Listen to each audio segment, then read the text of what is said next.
Bonjour à tous, c'est Fredo Domino et on se retrouve pour une nouvelle session d'analyse de parties d'échecs. Donc le tournoi n'est pas encore fini comme vous le voyez, il reste 3 minutes, mais je voulais vous présenter cette partie parce que en fait il s'est passé quelque chose d'insolite. Il s'est passé quelque chose d'insolite dans cette partie et on va le voir ensemble. Donc cette partie, comme vous l'avez vu, s'est terminée par un nul, voilà, puisque le matériel était insuffisant pour faire mat. Donc on va voir les coups joués ensemble. Donc là, en l'occurrence, on en arrive au 59e coup de la position. Et en fait, j'ai fait une petite erreur, mais rien de dramatique puisque la partie se termine, comme je vous l'ai dit, par un nul. J'ai joué dans cette position un coup sans vraiment réfléchir puisqu'il ne restait plus beaucoup de temps. Le coup suivant, fou D6. Mais sur fou D6, en fait, il y a un coup très gênant. Donc, il est facile à trouver pour les blancs. Donc, mon adversaire a un bon niveau tout de même, puisqu'il a plus de 2000 points Elo.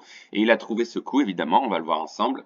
Cavalier C4 faisant échec, pardon. Donc là, il y a une fourchette, roi et fou. Donc, le fou sera perdu au prochain coup. Mais dans cette position, il est interdit pour les blancs de prendre le fou parce que sinon mon pion ira à promotion à dame. Mon roi étant placé en B2 et empêche le roi de capturer ce pion. Donc les blancs dans cette position n'ont pas pris mon fou, donc là il y a échec, donc je suis obligé de déplacer mon roi puisque je ne peux pas manger le cavalier et je joue un coup voilà, lambda roi B1.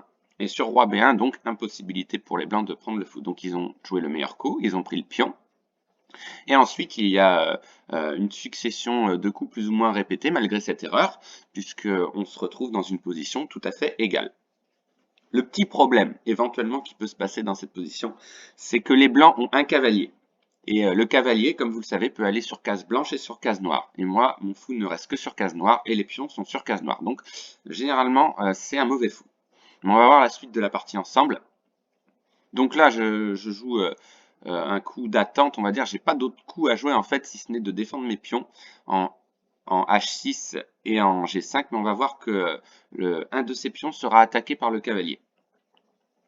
Donc les blancs jouent un coup d'opposition en bloquant un peu la position de mon fou et jouent roi D3. Ensuite, je retranche mon fou en C1. Voilà, que des coups d'attente. Et c'est là qu'en fait les blancs vont capturer le pion irrémédiablement. Donc cavalier E5 dans l'idée tout simplement de venir en F7. Ensuite, j'attaque le cavalier, mais je sais que de toute façon un des pions sera mangé. Mais je vais quand même sauver le nul. Donc cavalier F7, obligé. Donc malheureusement je vais perdre un pion. Donc j'essaye d'avancer mon roi également, mais le roi adverse est très bien placé. Donc cavalier H6, mange mon pion. Ensuite, opposition des rois, très important. Ça, c'est le coup qui me permet peut-être de sauver la nulle, finalement, dans cette position. Ensuite, roi E4, voilà, attaquant mon fou, certes, qui est protégé par le pion, mais le problème, c'est que le cavalier peut encore attaquer le pion. Mais il y aura nul quoi qu'il arrive. Roi E1, dans l'idée d'aller chercher ce pion-ci, lorsque le roi bougera, puisque là, il n'y a que des coups à répétition.